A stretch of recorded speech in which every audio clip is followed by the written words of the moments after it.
Sud Radio, les vraies voix qui font bouger la France. 19h-20h, les vraies voix responsables.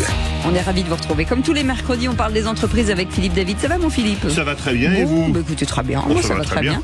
On va revenir sur un métier qu'on aime beaucoup, et heureusement qu'ils sont là, les pharmaciens.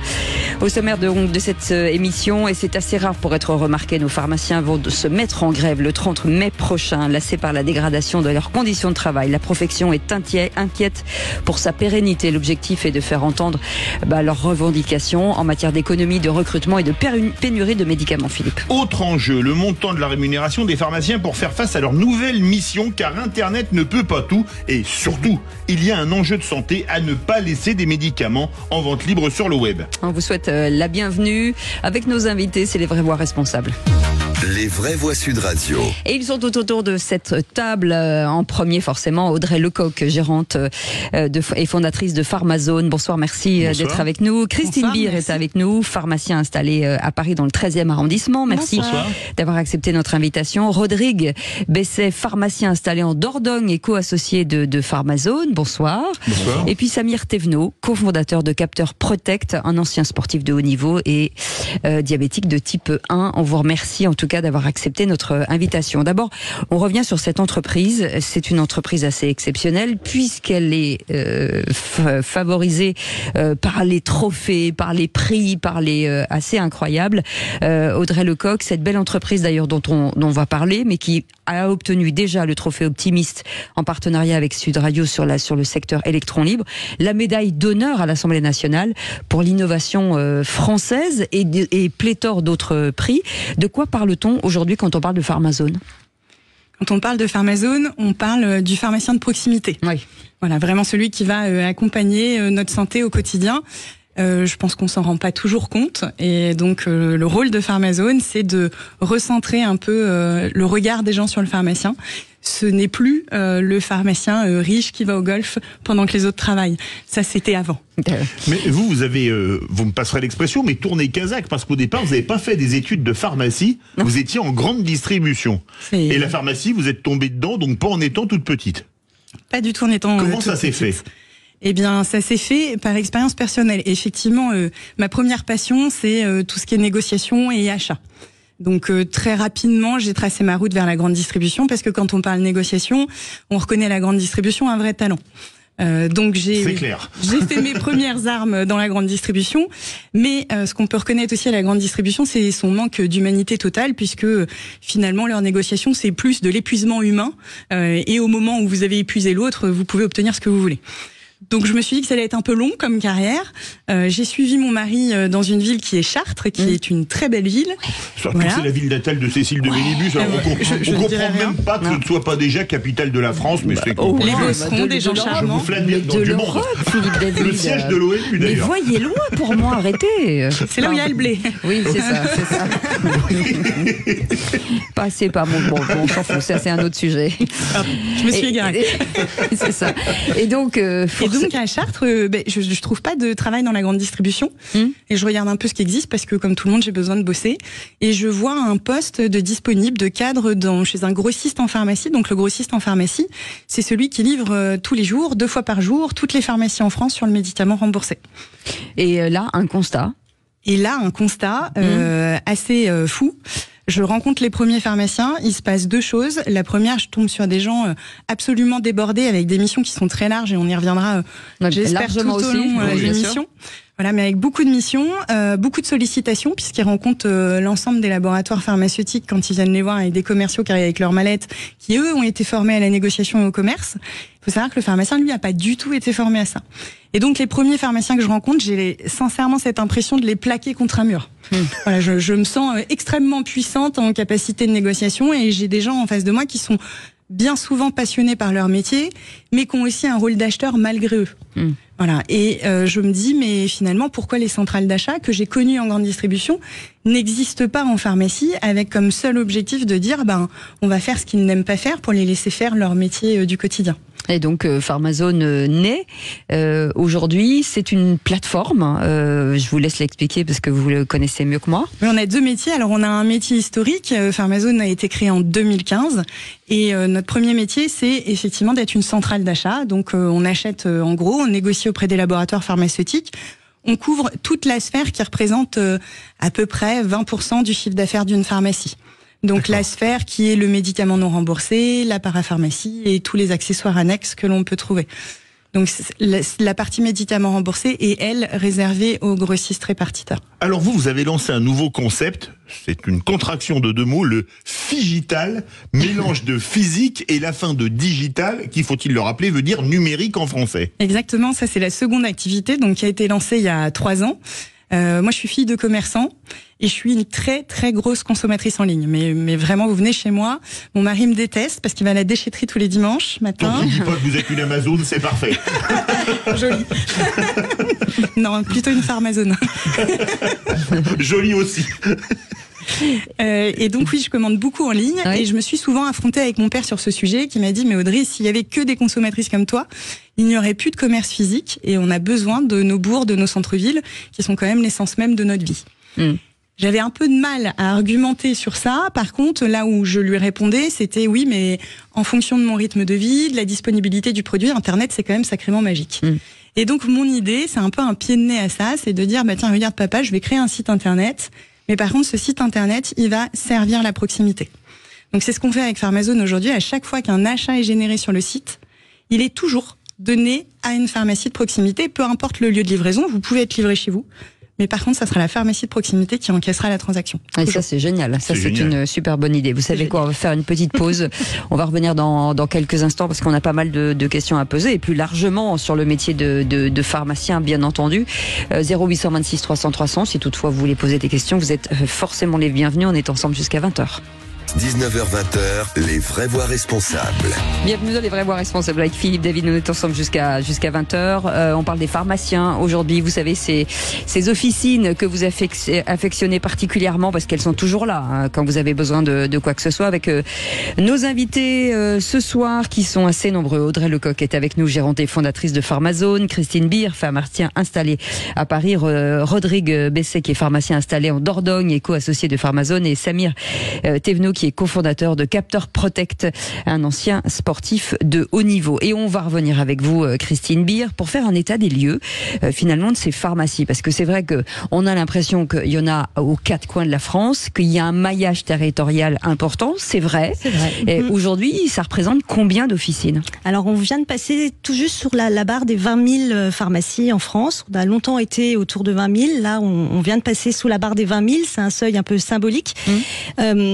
Symbolique parce que il y a quelques temps, on était à 22 000 il n'y a pas si longtemps. Hein, okay. Je me souviens, on était à 22 000, ça grignote petit à petit, et là le seuil des 20 000 est passé. Il y a eu 300 fermetures de pharmacies l'année dernière, et on sent que ça continue à s'accélérer. Pour quelles raisons ? Alors les raisons, je pense, sont nombreuses, et il faut vraiment qu'on réfléchisse vraiment à ce qu'on veut pour notre avenir, parce que ce mariage territorial, c'est la force de notre secteur, de notre réseau. Et c'est vrai qu'à Paris, moi je suis installée à Paris depuis 25 ans, donc on lève la tête, on voit une croix verte, mais à la campagne, l'enjeu est fort. C'est même à Paris, avec la désertification médicale, on est vraiment la première porte d'entrée aux soins, et ce qu'on appelle le premier recours aujourd'hui, c'est complètement nous. Depuis la crise Covid, les patients nous font encore plus confiance qu'avant, et il faut absolument qu'on arrive à garder ce maillage territorial. Vous disiez à Paris, on lève la tête, on tourne la tête, on voit une croix verte. Oui. Les pharmacies qui ferment, il y en a quand même 2000 de moins, ce qui est quand même important. Elles ferment plutôt dans les zones rurales parce qu'il n'y a plus assez de clients, ou elles ferment plutôt dans les zones urbaines parce qu'il y a trop de concurrence ? Alors les deux, plutôt en ce moment, c'est plutôt quand même dans les zones urbaines où il y a une recentralisation des pharmacies. Ça, c'est pas un problème. Le problème, il peut venir demain si on ne fait rien et si on continue cette érosion de nos revenus en zone rurale. Mais sur le rôle justement de ces pharmacies, qui est peut-être un peu moins le cas en urbain qu'en périurbain ou qu'en rural, est-ce que aujourd'hui c'est peut-être le dernier rempart à la santé, au système de santé de certaines personnes.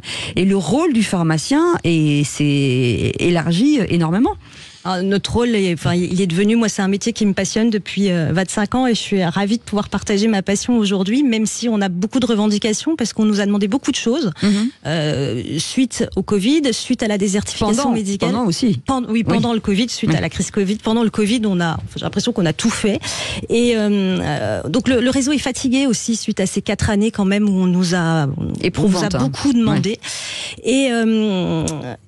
Et aujourd'hui, les gens poussent la porte de la pharmacie, ils veulent qu'on leur fasse tout. Alors on les vaccine, ils veulent des points de suture. Hier, j'ai une dame qui voulait pas aller aux urgences, elle voulait absolument que je lui fasse ses points de suture. Donc on n'en est pas encore là. Ils veulent qu'on leur fasse leur piqûre. On vous apprend pas ça à faire les points de suture en école de pharmacie. Infirmière, oui, mais école de pharmacie, non. Et donc ils nous demandent beaucoup, mais on a un manque de temps aussi aujourd'hui parce qu'on peut pas tout faire et en tout cas il faut qu'on retravaille notre rémunération parce que toutes ces missions qu'on fait comme ça cachées, en plus, elles sont absolument pas rémunérées. Donc on nous a demandé beaucoup de choses. Et donc aujourd'hui on est un peu à la limite de ce qu'on est capable de faire. Du modèle en tout cas. Ouais, on sait ce qu'on a. Oui. Mais on s'en rend pas toujours compte. Moi, je prends toujours l'exemple des médecins. Les médecins, pendant longtemps, n'en a pas manqué. Donc, on a tous été consultés sans se dire que c'était génial. Là, on en manque. Il y a des zones où on a des désertifications totales de médecins. Et là, tout le monde pleure en disant c'est la catastrophe. Comme notre système d'hôpitaux en ce moment qui est mis à mal, on a trouvé ça génial, mais on n'a jamais su le dire. Et moi, le gros point d'alerte que je mets, c'est que demain, en santé, ce qui va être touché, c'est la pharmacie. On commence vraiment à avoir ces points d'alerte. On voit quand même jamais le pharmacien dans la rue. C'est quand même très très rare que ça arrive. Ça arrivait la dernière fois il y a 10 ans. Et ils le font pas par plaisir. C'est qu'à un moment donné, il faut se rendre compte que, par exemple, quand vous sortez de l'hôpital, vous avez toujours une pharmacie de garde. Est-ce qu'on l'apprécie ? Et c'est tous les soirs, c'est tous les week-ends et c'est toute l'année. Voilà. Christine Beer, vous êtes pharmacienne à Paris 13, zone urbaine s'il en est, et Rodrigue Besset est avec nous, lui il est pharmacien dans un tout petit village du Périgord noir. Vous êtes d'accord avec ce constat sur les pharmacies zone rurale, pharmacies zone urbaine qui a été fait par Christine Beer il y a quelques instants ? Oui. Au-delà de la différenciation urbaine-rurale, je pense que c'est vraiment un problème de taille de pharmacie. Et les petites pharmacies souffrent énormément aujourd'hui parce qu'elles peuvent pas assumer les nouvelles missions, tout simplement. Et que le pharmacien ne peut pas se démultiplier et être à la fois au comptoir et en train de faire des vaccinations. Et que il y a un manque de personnel de fou. Et que demain, si les autorités font pas quoi que ce soit, on va se retrouver avec une désertification qui sera pas que médicale, mais qui sera aussi pharmaceutique. Il y a une corrélation terrible entre l'absence de médecins et dans le futur l'absence de pharmaciens. Le pharmacien existe aussi beaucoup par la présence du médecin. Il faut être cohérent par rapport à ça. Est-ce que le client patient a aussi un rôle à jouer ? Parce que moi je les vois parfois dans la pharmacie quand je suis dans la file d'attente, la façon dont on parle à son pharmacien parce qu'on n'a pas son médicament, qu'on n'a pas ci ou qu'on n'a pas ça, on sent que l'excès il est aussi du côté du client. Il y a eu une bascule, à mon avis, importante pendant la période du Covid, où il y a eu une exacerbation sur les manques. On n'avait pas de masques, on n'avait pas de tests, on n'avait pas de... Donc on essayait de combler les trous et on essayait d'argumenter. Là, maintenant, on n'a plus de médicaments. C'est encore pire. Donc il manque des médicaments de première nécessité, comme il n'a jamais manqué en France depuis 40 ans. Ouais, Audrey Lecoq, c'est forcément ces pénuries, mais comment on les explique, en fait, pour ceux qui nous écoutent ? Et tout le monde travaille en flux tendu, parce que en France, on a une qualité qui fait aujourd'hui notre défaut. Encore pourtant, quelque chose. On en produit des médicaments en France. On en produit, mais on a un système de sécurité sociale qui est magnifique, qui est pour tout le monde. Par contre, à l'inverse, eh bien notre État, il veut pas s'endetter, et donc pour ne pas s'endetter, il réduit de plus en plus les prix.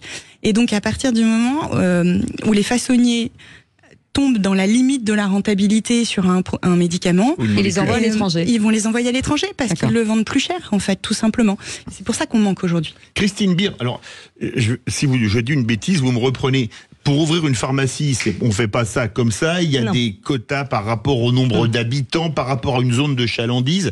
Et est-ce qu'aujourd'hui... Déjà, il y a des années d'études, c'est important de le rappeler aussi. En plus, il y a des années d'études. Ça, c'est des apparences. Non, mais on ne vous vise absolument pas. C'est vrai que quand on vous voit plus sur un terrain de rugby que dans une pharmacie. Mais on peut faire les deux à la fois. Ils font la fête aussi. Donc, il y a une zone de chalandise. C'est compliqué d'ouvrir une pharmacie parce qu'on parle souvent de la bureaucratie en France, ou alors ça se passe passe pas trop mal globalement? Alors, on peut plus faire de création aujourd'hui, ou alors c'est exceptionnel, mais il n'y a plus de création de pharmacie. Il peut éventuellement avoir des transferts, mais de nouvelles licences, ça n'existe plus. Par contre, racheter une pharmacie, oui, c'est encore possible. Et aujourd'hui, on a cette immense chance, à mon avis, d'être un réseau qui est totalement indépendant. Le capital de la pharmacie appartient aux pharmaciens titulaires, et ça, je pense qu'il faut qu'on soit très très vigilant.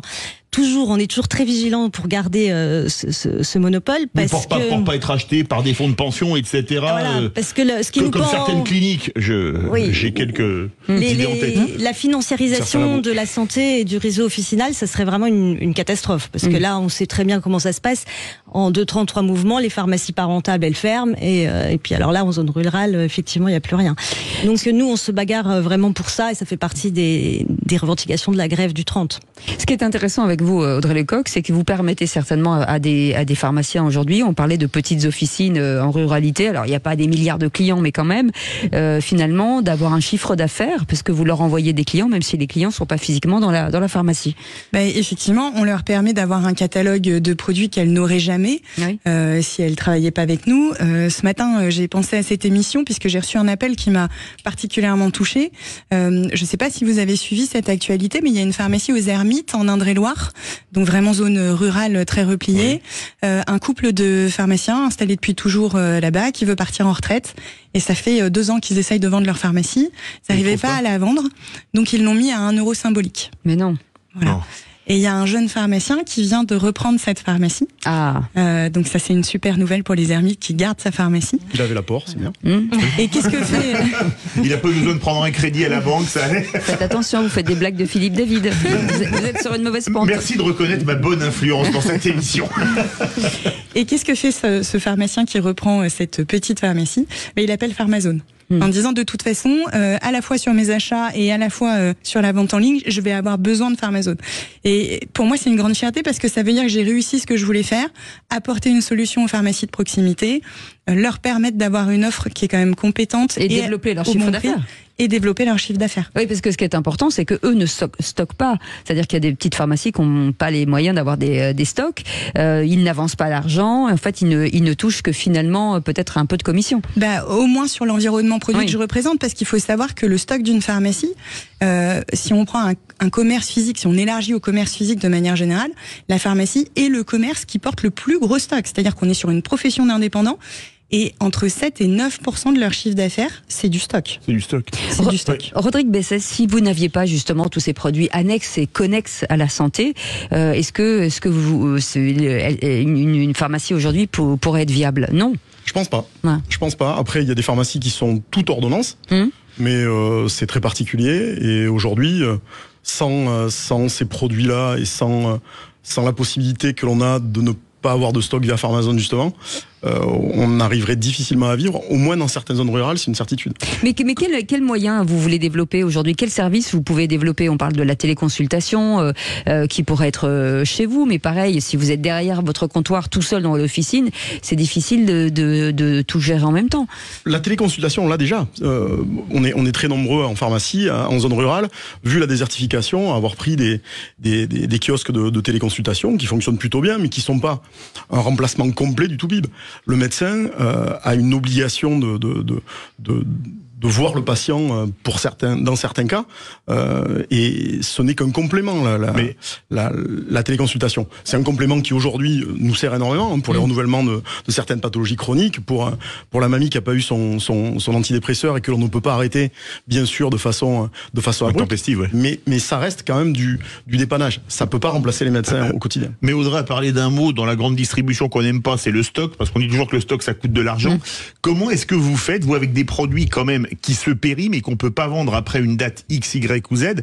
Et comment ça se passe, sachant que beaucoup de gens, vous allez à la pharmacie, vous donnez votre carte vitale, votre carte de mutuelle, c'est le tiers payant, vous êtes payé rapidement par la CPAM. Comment ça se passe? Parce que quand on voit les concessionnaires automobiles sur les prix, sur le leasing pour les voitures électriques, c'est un peu problématique. Mais la gestion du stock, c'est importantissime dans l'économie de la pharmacie, et c'est pour ça qu'une centrale d'achat comme Pharmazone, c'est importantissime pour ne pas avoir l'obligation de détenir des produits qu'on ne vendra pas. Il faut savoir qu'un laboratoire de parapharmacie, il vous impose une gamme de façon pleine et entière. Et sur la gamme pleine et entière, vous avez 20% des produits qui représentent 80% des les 20-80. Les 20-80, c'est vrai chez nous aussi. Donc on a des nanars terribles, et ces nanars terribles, on est comme tout le monde, on les périme. Le but étant d'en avoir le moins possible. Pour en avoir le moins possible, mais cela, faut essayer de pas les acheter. Pour les auditeurs, un nanar est un produit qui ne se vend pas. Mais ça, j'ai fait du commerce pendant quelques années, je connais le don. Je vais vous mettre en vente sur le Bon Coin, Philippe David. On verra si vous êtes un nanar. On verra. Je vous mets en vente sur le Bon Coin. Je peux quand même. Bah allez-y. Il y a un autre nom pour un nanar. On appelle ça un rossignol aussi. Un rossignol. Parce que c'est un produit qu'on a eu tellement longtemps qu'on l'entend chanter. Mais c'est vrai en plus. Allez, vous restez avec nous. On fait une petite pause. Dans un instant, on va parler justement de l'avenir. Former, assurer la pérennité des pharmacies. Forcément, vous avez des idées et on va en parler à tous. 19h-20h, les vraies voix responsables. Et on est ravis de vous accueillir dans les vraies voix responsables et on parle des pharmacies. On vous rappelle que les pharmaciens seront dans la rue le 30 mai prochain, ce qui est un fait assez rare ce qui prouve la gravité en tout cas des problèmes que rencontre le secteur. Audrey Lecoq est avec nous, gérante et fondatrice de Pharmazone. Christine Beer, pharmacien installé à Paris dans le 13e. Rodrigue Besset, pharmacien installé en Dordogne, éco-associé chez Pharmazone. Et Samir Thévenot, qui est cofondateur de Capteur Protect. Justement, Samir Thévenot, merci d'être avec nous. C'est intéressant. Vous allez nous en parler parce que bien forcément, Audrey, vous en parlez mieux que moi. D'abord, Samir, qu'est-ce que le Capteur Protect? Parce que vous êtes ancien sportif de haut niveau, diabétique de type 1, donc ce qui explique forcément la création de cette entreprise et de ce produit, de cet objet. Tout Je vais à y fait. arriver. Donc Capteur Protect, c'est un patch qui aide au maintien et à la dissimulation des capteurs de glycémie et pompes à insuline. D'accord. Donc c'est une solution assez récente qui est arrivée sur le marché français en 2017. Qui est une réelle révolution pour les patients diabétiques, puisque ça évite de se piquer le bout du doigt pour contrôler sa glycémie et de l'avoir en continu. Moi, personnellement, on m'a découvert le diabète donc il y a eu 10 ans maintenant, quand j'étais effectivement sportif de haut niveau dans le rugby. Et du coup, quand est arrivé les capteurs de glycémie, je les ai utilisés tout de suite, avant même qu'ils soient remboursés. C'était 60 € tous les 15 jours et j'en ai perdu un au bout de 3 jours. Donc je me suis dit, il va falloir trouver une solution, sinon ça va coûter assez cher. Et je suis parti... un sponsor. Être un sponsor, une solution. Donc, j'ai développé avec un ami, sa fille est diabétique aussi, une solution qui permettait, de le maintenir et puis de pouvoir bénéficier de cette super technologie. Mais c'était un usage personnel et puis notre médecin endocrinologue nous a dit cette idée est super, le produit est bien pensé, vous devriez le lancer. Donc on a fait 2 ans et demi de travail pour lancer ce produit. On est arrivé sur le marché en 2021 puisqu'on avait fait un choix stratégique, mais qui correspond aussi à notre rôle de patient, qui était l'importance du circuit de distribution, du choix, parce qu'on aurait pu, comme certaines solutions qui peuvent être semblables, être vendues sur des sites de e-commerce. Bien sûr. Souvent internationaux. Est-ce que, avant que vous continuiez, est-ce que c'est très normé? Est-ce que vous croulez sous les normes quand vous développez votre produit en tout cas? Tout à fait. Alors nous, on vient pas du tout du monde de la santé, donc c'est vrai qu'on avait fait un choix en tant que patient de se déclarer dispositif médical. D'accord. Donc c'est un vrai chemin de croix. Puisqu'il faut être certifié ISO, il faut respecter des normes, il faut s'entourer de personnel qualifié. Donc c'est un très gros travail. Il faut obtenir une AMM. Alors ça c'est un autre sujet, le remboursement, mais déjà le fait de se déclarer dispositif médical, on va dire que c'est la première étape.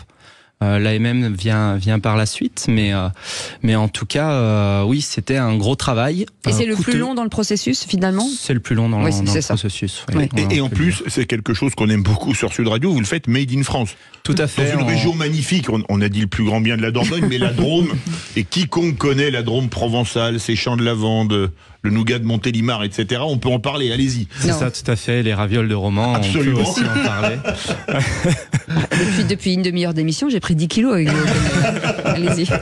Tout à fait, donc c'est une belle aventure qu'on vit, parce que encore une fois, on est parti d'une problématique, parce que quand on est sportif de haut niveau et qu'on vous découvre du diabète, c'est l'inconnu pour tout le monde. On vous fait même peu confiance dans le sport de haut niveau parce qu'on se dit les résultats vont en pâtir. Oui. Tout à fait.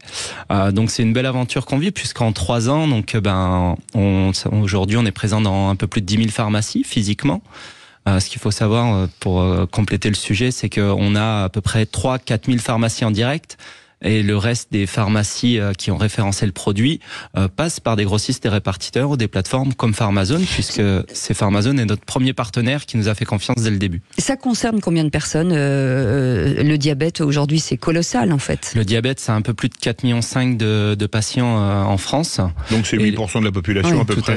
Tout à fait. Les diabétiques de type 1 représentent à peu près 6% de la population, donc les diabétiques insulinodépendants. Audrey Lecoq, c'était une évidence pour vous dans le cadre d'abord pour soutenir les patients et d'autre part pour le diffuser au plus largement même en ruralité, parce que c'est vrai qu'on n'arrête pas de parler de ville, de l'urbain, mais c'est finalement la ruralité aujourd'hui qui paye toujours les pots cassés.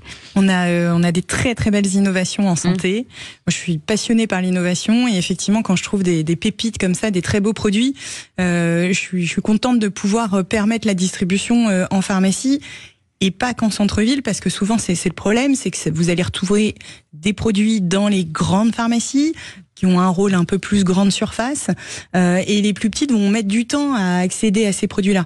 Donc là, l'objectif c'est finalement de dire peu importe la pharmacie dans laquelle je me rends, je vais avoir la même offre. Voilà. Et son produit, c'est une révolution. J'ai ma meilleure amie qui a un enfant diabétique. L'angoisse pour elle, c'est est-ce qu'on va le piquer à temps et est-ce qu'il va être surveillé à temps. Là, il a le capteur maintenant qui est posé sur son bras. Elle avait une vraie problématique qui était la problématique dès qu'il enlève son pull, ça tombe. Voilà. Grâce à Capteur Protect, ça tient 15 jours en plus. Alors ça, j'insiste dessus parce que vous allez retrouver des produits sur des e-commerce qui ne sont pas des dispositifs médicaux. Alors vous allez vous dire c'est moins cher. Oui, c'est moins cher. Sauf qu'il faut le changer tous les jours. Celui de Samir, il faut le changer tous les 15 jours. Donc si vous faites le rapport prix-durée, vous avez plutôt intérêt à prendre du capteur et en plus dispositif médical. Ah oui. Samir, une question justement. Vous avez eu votre premier client, ça a été donc nos amis de Pharmazone. Est-ce qu'aujourd'hui vous faites du Made in France? On va élargir un peu le débat. Vous arrivez à faire connaître votre produit sous d'autres horizons, à l'étranger par exemple? Parce que, je le dis, je le répète, le Made in France, on aime ça. Sur Sud Radio. Tout à fait. Donc, comme je vous l'ai dit, depuis 3 ans, donc on s'est beaucoup axé sur le marché français. Ce qu'il faut savoir, effectivement, Capteur Protect aujourd'hui, c'est 14 personnes à temps plein. Que des CDI. En plus, c'est une belle réussite professionnelle pour la bonne cause. C'est ça qui est bien. Tout à fait. Et effectivement, le Made in France est très bien perçu à l'étranger puisque depuis début d'année, on développe le marché à l'international. On est très bien perçu. Là, aujourd'hui, on est en train de développer donc sur le Benelux, la Grande-Bretagne, l'Allemagne, Italie, Suisse, Autriche et même le Brésil. Ah oui. Puisque des médecins brésiliens viennent se former dans des centres de diabétologie français et découvrent notre produit et souhaitent le rapatrier avec eux. Je trouve qu'il va plus souvent au Brésil que dans les autres pays. J'allais justement me proposer pour accompagner. Venez donc à Tourcoing. Il a joué au rugby, mais il aime beaucoup le football, c'est pour ça. Tout à fait. Vous parliez de formation, Samir Thévenot, ce qui est important. L'avenir aujourd'hui de la pharmacie, parce que est-ce que ça veut dire que comment on réenchante, parce que vous serez dans la rue le 30 mai prochain, mais vous avez aussi des préconisations, vous avez une expertise, une expérience, et vous avez envie d'être écouté sur quoi, par exemple, Christine Beer? Alors qu'on aille un peu au bout des nouvelles missions qu'on nous a confiées. Par exemple, là, sur les TROD Engine, le TROD, c'est le test d'orientation diagnostique, le test rapide d'orientation diagnostique. Aujourd'hui, j'ai le droit de le faire. Je me suis formée pour le faire. Et si le test est... Un diagnostic médical, hein, on est d'accord? Un diagnostic, oui, médical. Oui. Hein, oui, donc okay. on prélève sur les amygdales du patient quand il répond à quelques critères. Et là, la semaine dernière, je fais un TROD angine à un patient et le TROD était positif. Donc angine à streptocoque. Et là, en fait, je ne peux pas lui délivrer l'antibiotique. Alors, je sais très bien ce qu'il faut. Voilà. Oui. Donc, le patient était... Alors, notre motivation, c'est la reconnaissance du patient. Donc, il était hyper reconnaissant. Moi, j'ai facturé 5 € à la Sécu. Et j'ai dit aux patients de trouver un médecin. Donc les délais sur Doctolib, c'était 10 jours pour trouver un généraliste. Mais là, c'est pas possible. Donc il a fait une téléconsultation, il est revenu sur l'heure du déjeuner et là il avait une ordonnance qui venait de Saint-Martin, 97 000 Saint-Martin. Ah oui, là aux Antilles. Aux Antilles, et avec le traitement antibiotique qui n'était pas la recommandation officielle. Donc la recommandation officielle dans l'angine à strepto, c'est l'amoxicilline 2 par jour pendant 6 jours. Et là, il est sorti avec un autre antibiotique. Alors, moi, j'étais quand même hyper frustrée. Parce que le médecin, il a pris 26 €, bientôt 30 pour il a rien fait en fait. Oui, en plus à distance. Voilà. Donc nous, ça nous a pris quelque chose comme une demi-heure. Et vous avez touché 5 € pour une demi-heure. J'ai touché 5 €. Et j'ai payé le test. Et comme j'essaye d'être responsable sur mes achats, je prends un test fabriqué en France qui est un petit peu cher. Donc on peut pas continuer comme ça en fait. On peut pas travailler juste pour la reconnaissance de nos patients, même si c'est ça qui nous anime chaque jour. Donc il faut qu'on aille au bout de ces missions et qu'on puisse délivrer l'antibio et qu'on soit rémunéré correctement par rapport à ça. Sinon tout le monde ne le fera pas. Excusez-moi, Rodrigue Bresset, on se moque de vous. C'est comme les infirmières à qui on parlait avec elles il y a quelques temps dans les vraies voix citoyennes, où maintenant le déplacement voulait leur augmenter de 20 centimes ou quelque chose comme ça, un truc mais tellement ridicule qu'on n'en parle pas. 5 €, mais c'est même pas. C'est pour ça que surtout si on enlève le test, c'est 10 fois en dessous du SMIC horaire. C'est pour ça qu'il y a beaucoup de pharmaciens qui feront pas l'effort de ma confrère de faire la formation et qui feront pas ce genre de mission. Déjà, il faut avoir le temps de le faire. Donc une demi-heure, ça me paraît cohérent. Il faut avoir le personnel pour le faire. Il faut savoir qu'aujourd'hui, en France, il manque à peu près 15 000 personnes pour travailler en pharmacie, que ce soit des préparateurs, des pharmaciens. Et comment ça se fait qu'on n'arrive pas des fois, parce que former un pharmacien, ça prend des années, mais préparateur en pharmacie, on est formé assez rapidement, théoriquement. Préparateur en pharmacie, c'est Bac+2, ok. Oui. Mais aujourd'hui, ça n'intéresse plus personne d'être préparateur en pharmacie. Et pourquoi Le salaire ? Le salaire, sincèrement, le salaire est relativement cohérent. Aujourd'hui, dans nos contrées profondes, pour trouver un préparateur, c'est la croix et la bannière.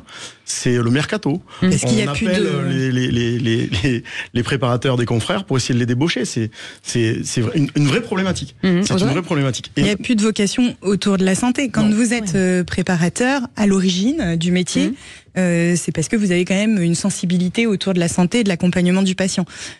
Aujourd'hui, vous êtes préparateur, et vous vous levez aujourd'hui et vous ferez le métier de délivrance. Ensuite, vous attendez, au bout d'1 an, vous ferez le même, 10 ans, 30 ans. Faut être motivé pour être préparateur. Vous faites la même chose toute votre vie, sans évolution. C'est un métier passionnant malgré tout. Parce qu'il faut la passion. Je suis d'accord avec vous. Mais il faut faire renaître cette passion. Elle n'existe plus, la passion autour de la santé. Autour de la santé, je pense pas autant au métier de préparateur en tant que tel, mais autour de la santé, les bancs de la fac de pharma sont vides aussi. Ça, c'est dingue. Ça, c'est dingue. Il y a du travail, vous me passez l'expression, en veux-tu, en voilà. C'est combien d'années aujourd'hui C'est 6 ans. 6 ans. 6 ans. Ah oui. Donc la première année qui est la fameuse PACES, la suite duquel on passe le concours, on choisit médecine, pharma, dentaire, kiné. On choisit ce qu'il y a surtout. On choisit. Cette réforme, je pense, a été catastrophique parce qu'elle nous a complètement invisibilisés. Et puis après, c'est 5 ans derrière ce concours. Avec l'histoire de la passe, de la LAS, c'est une usine à gaz. Vous m'avez perdu là. Allez, on fait une petite pub. Vous m'aurez expliqué pendant la pause. On revient dans un instant. Les vrais voix responsables. Pharmazone est avec nous, avec Audrey Lecoq et avec des pharmaciens autour de nous, puisqu'on rappelle que le 30 mai, énormément de pharmaciens seront dans la rue pour des revendications qui sont saines et logiques. Et on continue d'en parler jusqu'à 20h. À tout de suite. Les vrais voix responsables avec notre invité, ça s'appelle Pharmazone, qui est une centrale d'achat bien intéressante pour les pharmaciens. Audrey Lecoq est avec nous, gérante et fondatrice. Christine Bier est avec nous, pharmacien installé à Paris. Rodrigue Bresset, pharmacien installé en Dordogne et co-associé de Pharmazone. Et Samir Thévenot, cofondateur de Capteur Protect, puisqu'il est diabétique. C'est un élément très important, en tout cas pour les diabétiques, que je vous incite à les regarder. Alors le 30 mai dans la rue avec les pharmaciens, ce qui est peut-être quelles sont par exemple, Audrey, les revendications encore une fois, parce que là on parlait de la formation, on se disait que sur les bancs de l'école, il y avait de moins en moins de pharmaciens, au moins tentés par le métier, alors que quand on vous entend autour de cette table, on sent quand même qu'il y a une passion qui vous anime, la relation avec le patient, avec le client, avec la diversité peut-être des choses. Mais qu'est-ce qui ne fonctionne plus ? Vous avez 4 heures. Il y a... Alors, petit 1. Thèse, antithèse, synthèse. Ouais. Ce qui fonctionne plus, c'est surtout la peur en fait du pharmacien de certaines modifications qui sont annoncées. Je prends l'exemple qui me touche particulièrement, qui est la vente en ligne. Voilà, les pharmaciens vont descendre dans la rue pour la vente en ligne. Alors ça peut paraître étonnant, mais je suis assez alignée avec eux. Pourtant, sur pharmazone.fr, on vend en ligne aux patients qui peuvent venir chercher en pharmacie. Mais pourquoi je suis d'accord avec eux, c'est que si on décide de faire de la vente en ligne, il faut qu'on le fasse bien. Aujourd'hui, on peut acheter du médicament en ligne, mais ce ne sont que sur des sites étrangers. Oui. Donc ça, c'est parfaitement déloyal. C'est déloyal pour la pharmacie française, c'est déloyal pour moi, Pharmazone. Voilà. Donc ça, il faut régler ce problème-là, c'est une évidence. Par contre, on peut pas mettre de médicaments remboursés. Ça, c'est pour moi une vraie bêtise, une hérésie d'aller vers ça. Ce qu'on appelle la médication familiale, c'est-à-dire votre sirop, votre pastille pour la gorge, ça on peut le mettre en ligne, mais on le met en ligne avec plein de sécurité, c'est-à-dire que pas Amazon, pas Leclerc, parce que là on va clairement faire disparaître la moitié des pharmacies. Donc il faut verrouiller cette vente en ligne au profit des pharmacies françaises. Si le texte est bien rédigé, alors ok. Mais on a un devoir d'alerte, comme on est quand même un média. Est-ce qu'on peut acheter en ligne des médicaments qui sont des contrefaçons? Est-ce que ça existe? Parce qu'on peut acheter un peu tout et n'importe quoi sur Internet. C'est pas que ça existe, c'est presque une grande majorité. Non. C'est énorme en fait. Le gros exemple classique, c'est le Viagra. Vous achetez du Viagra sur Internet, il y a des études qui ont été faites, comme quoi il y a plus de 2 comprimés sur 3 qui sont des contrefaçons. Et ça fait quoi? Mais... Alors... Moi, j'ai arrêté d'en prendre. Parce que c'était des contrefaçons. Mais visiblement, c'est... Voilà, donc... Alors, la plupart du temps, c'est juste du lactose coloré en bleu, donc ça, c'est moins grave. Mais après, il y a des accidents par rapport à ça qui sont monstrueux. Donc, acheter actuellement ces médicaments sur des sites non validés, non contrôlés, c'est une hérésie. Mais vous ne demandez pas, vous avez vu les députés à l'Assemblée nationale de faire fermer ces sites en France? Parce que si c'est du lactose, ça va, mais si un jour c'est autre chose, et puis c'est peut-être comme des organismes mafieux, etc., qui font les médicaments de contrefaçon, parce que la contrefaçon, c'est souvent des mafias. Mais on pourra jamais contrer, en fait. C'est terminé le moment. On peut fermer les sites en France. Non, on peut pas. Je vais en citer un que tout le monde décrit, qui est Temu. On n'arrive pas à l'arrêter, Temu. On a beau dire que c'est pas bien, aujourd'hui on y va. On y va parce que c'est pas cher, on y va alors qu'on a un bilan carbone qui est catastrophique. Mais il faut sensibiliser et il faut rendre accessible. Alors là, les pharmaciens aiment pas parce qu'ils considèrent que 20 000 pharmaciens en France, le médicament est accessible. Oui, il l'est, mais sincèrement, quand vous êtes par exemple jeune parent, il y a des choses que le Doliprane, pour moi, c'est pas fou de se dire que on va le mettre en ligne. Par contre, il faut le mettre en ligne en respectant toutes les règles, parce que si vous prenez trop de Doliprane, ça peut être très dangereux. Vous mourrez. Donc votre site internet, il doit être suffisamment éthique pour pas qu'on rentre dans de la commercialisation de Doliprane, mais qu'on reste dans de l'éthique et du pharmacien qui est derrière pour surveiller. Et puis pour compléter, ce qu'on constate avec Pharmazone, c'est notre unique site de vente en ligne puisque les ventes sont réattribuées à des pharmaciens. Il faut regarder aussi les habitudes des Français. Si je prends ma casquette de patient, mon endocrinologue, je la vois 1 à 2 fois par an. Mon pharmacien, je le vois tous les mois. Oui. Donc effectivement, s'il pourrait m'accorder un peu plus de temps via tout ce qui peut être mis en place dans le parcours de soins, chacun a sa place et tout le monde a son importance.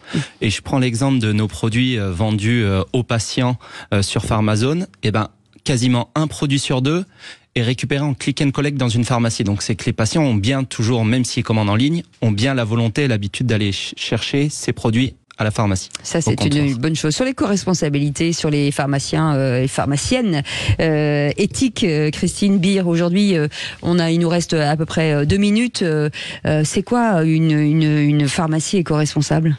Alors, moi, c'est pour ça que j'ai référencé Pharmazone dans ma pharmacie, parce que la centrale d'Audrey est particulièrement, enfin, les produits qui sont référencés chez elle ont été bien étudiés. Donc, ça me permet d'accéder à des gammes qui sont plus confidentielles, mais souvent beaucoup plus éthiques que les gros laboratoires cosmétiques.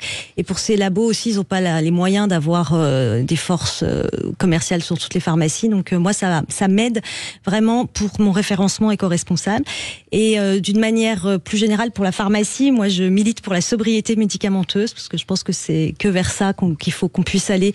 Ça résoudra une partie. Le gâchis, voilà, terrible. Le gâchis est terrible et donc on a plein de solutions nous en pharmacie à proposer aussi au gouvernement pour améliorer en fait le traitement des patients pour donner la juste dose, mais pas des dispensations à l'unité, surtout pas, mais éventuellement appeler le médecin pour modifier la posologie et pour pouvoir se caler sur les recommandations. Il y a beaucoup de gâchis qui sont liés à une inadéquation entre la prescription et le conditionnement. Et ça, il y a pas assez de liens peut-être entre les médecins et les pharmaciens. L'interprofessionnalité est une clé aussi pour améliorer le parcours du patient et l'éco-responsabilité des soins. C'est un très bon sujet. Et ça sera notre avenir. Le mot de la fin, 40 secondes. Le 30 mai, soyez solidaires des pharmacies et surtout appréciez quand vous allez dans une pharmacie parce qu'elles sont là et elles nous rendent service au quotidien. Merci beaucoup Audrey Lecoq d'avoir été avec nous, gérante et fondatrice de Pharmazone. Christine Beer, formidable pharmacien installé à Paris dans le 13e. Excellent Rodrigue Besset, pharmacien installé en Dordogne et co-associé de Pharmazone. Et puis un produit, en tout cas pour les diabétiques, ça s'appelle Capteur Protect. Samir Thévenot qui l'a inventé. On vous remercie en tout cas pour les diabétiques de France et du monde entier, puisqu'on vous souhaite en tout cas d'aller dans le monde entier. Cofondateur et ancien sportif de haut niveau. Merci mille fois d'avoir été avec nous. C'était passionnant. On vous soutient bien entendu. Les médecins, les pharmaciens, le 30 mai prochain. On se retrouve demain avec les Vraies Voix et 17h avec grand plaisir. C'est 17h. Vous avez bien raison de me le rappeler. Je vais le noter dans mon agenda. C'est 17h après le flash de Manon Bacour, l'essentiel de Sud Radio, mais tout de suite, Sud Radio à votre service. Et on remercie notre équipe formidable qu'on embrasse. Salut, à demain. Merci beaucoup. Au revoir.